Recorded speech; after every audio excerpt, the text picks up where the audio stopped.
കൃഷ്ണ ഗുരുവായൂരപ്പ ശരണം. ഗുരുവായൂരപ്പൻ്റെ ഉച്ചപൂജയും കളഭാലങ്കാരമൊക്കെ കഴിഞ്ഞു, നട തുറന്നു. അപ്പോൾ നമുക്ക് ഗുരുവായൂരപ്പനെ കാണാൻ പോകണ്ടേ? ഇന്നിപ്പോൾ വളരെ പ്രധാനപ്പെട്ട ഒരു കാര്യം, ഞാൻ അവിടെ ഇല്ല എന്നുള്ളതാണ്. അതും വളരെ അതായത് ആറന്മുള വള്ളസദ്യയും ആറന്മുള പാർത്ഥസാരഥി ക്ഷേത്രത്തിലെ ദർശനമൊക്കെ ഉദ്ദേശിച്ച് നാളേക്കായിരുന്നു വള്ളസദ്യയൊക്കെ ഏൽപ്പിച്ചിട്ടുള്ളത്. അപ്പോൾ അതിന് വേണ്ടിയിട്ട് ഇന്ന് തയ്യാറെടുത്ത് പോന്നു. അപ്പോൾ രാവിലെ പുലർച്ചെ ഗുരുവായൂരിൽ നിന്ന് പോന്നു. അങ്ങനെ വരുന്ന വഴിക്ക് ഇന്ന് റാന്നിയിലൊക്കെ ഉരുൾ പൊട്ടിയിട്ടൊക്കെ പമ്പയാറ്റിലൊക്കെ ആകെ വെള്ളം പ്രളയമായി തുടങ്ങി. അങ്ങനെ വന്ന് ചെങ്ങന്നൂർ വന്ന് ഇറങ്ങിയിട്ട് നോക്കുമ്പോൾ പോകാൻ പറ്റില്ല എന്നായി. ബസ്സൊന്നും ഓടണില്ല. പക്ഷേ ഒരു ഓട്ടോ കിട്ടി.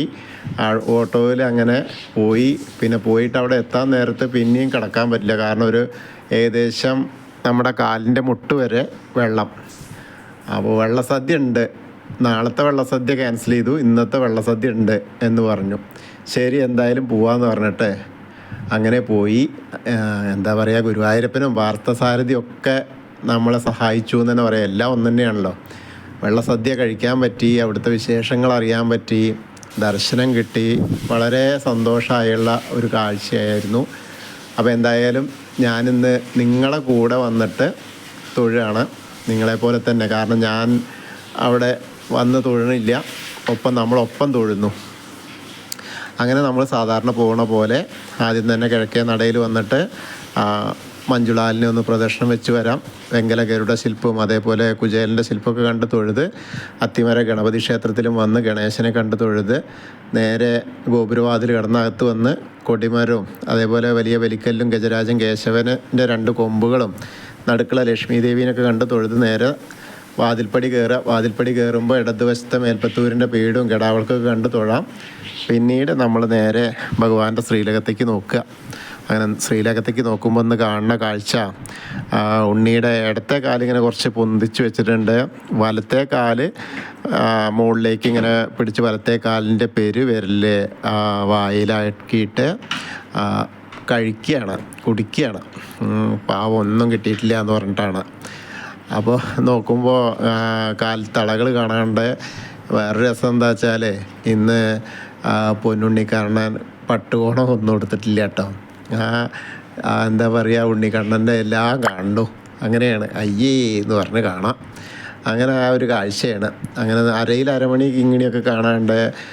ഇതൊന്നല്ല, ഏറ്റവും വലിയ തേനാമൃത് ഇതാണ് എന്ന് പറഞ്ഞിട്ട് തൻ്റെ സ്വന്തം വലതേ കാലിൻ്റെ ആ പെരുവരിൽ അങ്ങനെ ഉണ്ണാണ് നമ്മുടെ പൊന്നുണ്ണിക്കണ്ണൻ. എന്ത് രസമാണെന്നാ. അങ്ങനെ നോക്കിയ മാറത്തേക്ക് നോക്കിയ ഒരു മാങ്ങാമാല ഉണ്ട്, ഒരു പതക്കം പോലത്തെ മാലയുണ്ട്, ഒരു ഗോപീതിലകം വെച്ചിട്ടുണ്ട്. അതേപോലെ തിരുനെറ്റിയിലൊരു ഗോപീതിലകം വെച്ചിട്ടുണ്ട്. പിന്നെ പീലി തിരുമുടി കെട്ടിയിട്ടുണ്ട്, കാതിൽ ചെവിപ്പൂക്കളുണ്ട്, കൈവളകൾ തോൾവളകളൊക്കെ കാണാണ്ട്. അങ്ങനെയുള്ള ഒരു കാഴ്ചയാണ്. 2 തിരുമുടിമാല ഉണ്ട്, തെച്ചിയും തുളസിയും കൂടി ഉള്ളതും വെളുത്ത പൂവും തുളസിയും കൂടി ഉള്ളതും. അതേപോലെ ഉണ്ടമാലയും 2 ഉണ്ട്, അതും തെച്ചിയും തുളസിയും വെളുത്ത പൂവും കൂടി ഉള്ളതും, വെളുത്ത പൂവും കുറച്ച് തെച്ചിയായിട്ടുള്ളതും. അങ്ങനെ അപ്പോൾ നമ്മളെല്ലാവരും ഇപ്പോൾ ഭഗവാന്റെ ശ്രീലകത്തേക്ക് നോക്കിയിട്ട് തൊഴുകയാണ്. അപ്പോൾ കാണുന്ന കാഴ്ചയാണ് കേട്ടോ. അപ്പോൾ എല്ലാവരും നന്നായിട്ട് പ്രാർത്ഥിക്കുക, ഞാനും നന്നായിട്ട് പ്രാർത്ഥിക്കുന്നു. ഗുരുവായൂരപ്പൻ്റെ ശ്രീലകത്തുള്ള ആ പൊന്നുണ്ണിക്കണ്ണനെ കണ്ട് പ്രാർത്ഥിക്കുക. അങ്ങനെ നമുക്ക് തൊഴുത് ഇറങ്ങിയ നേരെ ആ സോപാനപ്പടിയിൽ നിന്ന് ഇറങ്ങിയിട്ട് അഗ്നികോണിലുള്ള ബലിക്കല്ലും ഭഗവാന്റെ തിടപ്പള്ളിയും അതേപോലെ ആലിലക്കണ്ണനെ കണ്ട് തൊഴുത് സപ്തമാതാക്കളെയും കണ്ട് തൊഴുത് നേരെ ഗണേശനെ കണ്ട് പ്രാർത്ഥിക്കാം. ഏകദന്തം മഹാകായം തപ്തകാഞ്ചന സന്നിഭം ലംബോദരം വിശാലാക്ഷം വന്ദേഹം ഗണനായകം. അത് കഴിഞ്ഞ് സരസ്വതി അറയ്ക്ക് നോക്കി സരസ്വതി ദേവിനെയും പ്രാർത്ഥിക്കാം. സരസ്വതി നമസ്തുഭ്യം വരദേ കാമരൂപിണി വിദ്യാരംഭം കരിഷ്യാമി സിദ്ധിർഭവതു മേ സദാ. പിന്നീട് അങ്ങനെ വന്ന് ചെറിയ ഗണേശനെ അതേപോലെ മത്സ്യം കൂർമ്മ വരാഹം നരസിംഹം വരെയുള്ള രൂപങ്ങളൊക്കെ കണ്ട് തൊഴുത് നേരെ മേൽശാന്തിര അവിടുന്ന് അർച്ചനപ്രസാദം വാങ്ങി വാമനരൂപവും ഗജേന്ദ്രമോക്ഷത്തിൻ്റെ രൂപമൊക്കെ കണ്ട് തൊഴുത് ഗരുഡാരൂഢനായിരിക്കുന്ന മഹാവിഷ്ണുവിനെയും അനന്തശായിയായ അനന്തപത്മനാഭനെയൊക്കെ കണ്ട് തൊഴുത് നേരെ നമ്മൾ ശ്രീകോവിലിൻ്റെ പുറകുവശത്ത് വന്ന് സാഷ്ടാംഗം നമസ്കരിക്കുക. നമസ്കാരമൊക്കെ കഴിഞ്ഞ് മുകളിലേക്ക് നോക്കിയിട്ട് ഉഗ്രരൂപിയായ നരസിംഹസ്വാമിയെ കാണാം. പിന്നീട് വരുമ്പോൾ ബാക്കിയുള്ള ദശാവതാര വിഗ്രഹങ്ങൾ ശ്രീരാമചന്ദ്രനും ബലരാമനും ഭാർഗവരാമനും അതേപോലെ ശ്രീകൃഷ്ണനെയൊക്കെ കണ്ടു തൊഴുത് മുരുകനെയും കണ്ടു തൊഴുത് ഹനുമാനെ കണ്ടു തൊഴാം. അപ്പോൾ നമുക്ക് പ്രാർത്ഥിക്കാം.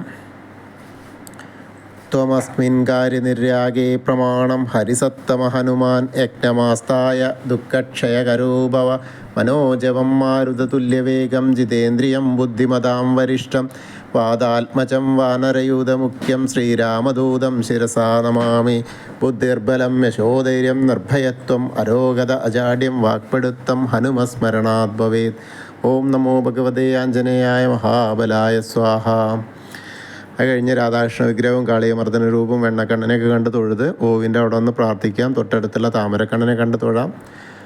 പിന്നീട് കൊടിമരവും അതേപോലെ മണിക്കിണറും ഭഗവാന്റെ നൃത്താറിയും കടാവളൊക്കെ കണ്ട് തൊഴുത് കുറൂരമ്മയും നാരദരെയും മേൽപ്പത്തൂരിനെയും വസുദേവരെയും കണ്ട് തൊഴുത് നമ്മൾ വടക്കേ നടയിൽ കൂടെ പുറത്ത് വന്ന് പ്രസാദ കൗണ്ടറിൻ്റെ അവിടെ നിന്ന് ചന്ദനവും തീർത്തും വാങ്ങി ഇടത്തരികത്തുകാവിലെ ഭഗവതിയെ കാണാനായിട്ട് പോവാം. അങ്ങനെ അമ്മയെ കണ്ട് തൊഴുത് പ്രാർത്ഥിക്കാം. സർവമംഗളമാംഗല്യേ ശിവേ സർവാർത്ഥസാധികേ ശരണ്യേ ത്രയംബകേ ഗൗരി നാരായണി നമോസ്തുതേ. അങ്ങനെ അമ്മയെ കണ്ട് തൊഴുത് അവിടുന്ന് വരുമ്പോൾ കോർണറിലെത്തിയ വടക്ക് പടിഞ്ഞാറ് ഭാഗത്തേക്ക് നോക്കി തിരിഞ്ഞു നിന്ന് മമ്മിയൂർ പോകുന്നതായിട്ട് സങ്കല്പിച്ച് മമ്മിയൂരപ്പനെ മനസ്സിൽ വിചാരിച്ച് നമശിവായ നമശിവായ നമശിവായ എന്നുള്ള പഞ്ചാക്ഷരി മന്ത്രം ജപിക്കുക. അപ്പോൾ നമ്മൾ മമ്മിയൂരും പോയിട്ട് തൊഴുത പോലെ ആവും. ഇനിയിപ്പോൾ ഇന്ന് ഞാൻ പറയണത് എന്താ വെച്ചാൽ ഇന്ന് ഞാൻ തിരിച്ചങ്ങോട്ട് ഇപ്പോൾ വരുന്നില്ല. നമ്മൾ ചെങ്ങന്നൂരാണ്. ചെങ്ങന്നൂർ മഹാദേവ ക്ഷേത്രത്തിലും കൂടി പോകണം എന്നുള്ള ഉദ്ദേശത്തിൽ ഇന്ന് ഇവിടെയാണ്. അപ്പോൾ അതും കൂടി കഴിഞ്ഞാൽ അത് വലിയ കാര്യമാണ്, നല്ല ക്ഷേത്രമാണല്ലോ. അപ്പോൾ അതും തൊഴാച്ചിട്ടാണ്. അപ്പോൾ നമ്മളങ്ങനെ അവിടെ തൊഴുത് ഇങ്ങനെ വന്ന് ഇതിൻ്റെയൊക്കെ വീഡിയോകളും ഐതിഹ്യങ്ങളൊക്കെ ഒത്തുചേർത്തിട്ട് നമുക്ക് നമ്മുടെ ചാനലിൽ ഉണ്ടാവും കേട്ടോ. അപ്പോൾ അതൊക്കെ കാണണേ. അങ്ങനെ നമ്മൾ തൊഴുത് ഭഗവാന്റെ കൊടിമരത്തിൻ്റെ അവിടെ വന്നിട്ട് വീണ്ടും ഭഗവാന്റെ ശ്രീലകത്തേക്ക് നോക്കിയിട്ട് ആ ഉണ്ണീനെ കണ്ട് തൊഴുത് കൂത്തമ്പലത്തിലും വന്ന് തൊഴുത് അയ്യപ്പസ്വാമിയും കണ്ട് തൊഴാം.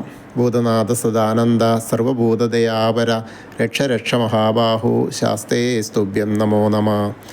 അതിനുശേഷം പടിഞ്ഞാറ് നടയിലുള്ള ദീപസ്തംഭത്തിൻ്റെ മുകളിലുള്ള വേണുഗോപാലിനെയും കൊടിമരത്തിൻ്റെ മുകളിലുള്ള ഗരുഡധ്വജനെയും കണ്ട് തൊഴുത് പടിഞ്ഞാറ് നടയിൽ കൂടെ പുറത്ത് വന്ന് രുദ്രതീർത്ഥക്കുളത്തെ പ്രദർശനം ചെയ്യുക. പ്രദർശനം ചെയ്യുമ്പോൾ നടുക്കിലേക്ക് നോക്കിയാൽ കാളിയമർദ്ദന രൂപിയെ കാണാം.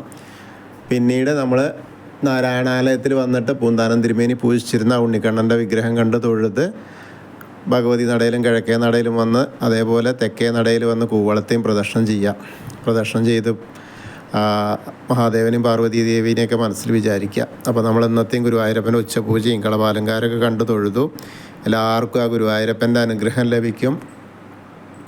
കൃഷ്ണായ വാസുദേവായ ഹരയേ പരമാത്മനെ പ്രണതക്ലേശനാശായ ഗോവിന്ദായ നമോ നമഃ. ഹരേ കൃഷ്ണ. ഗുരുവായൂരപ്പാ ശരണം.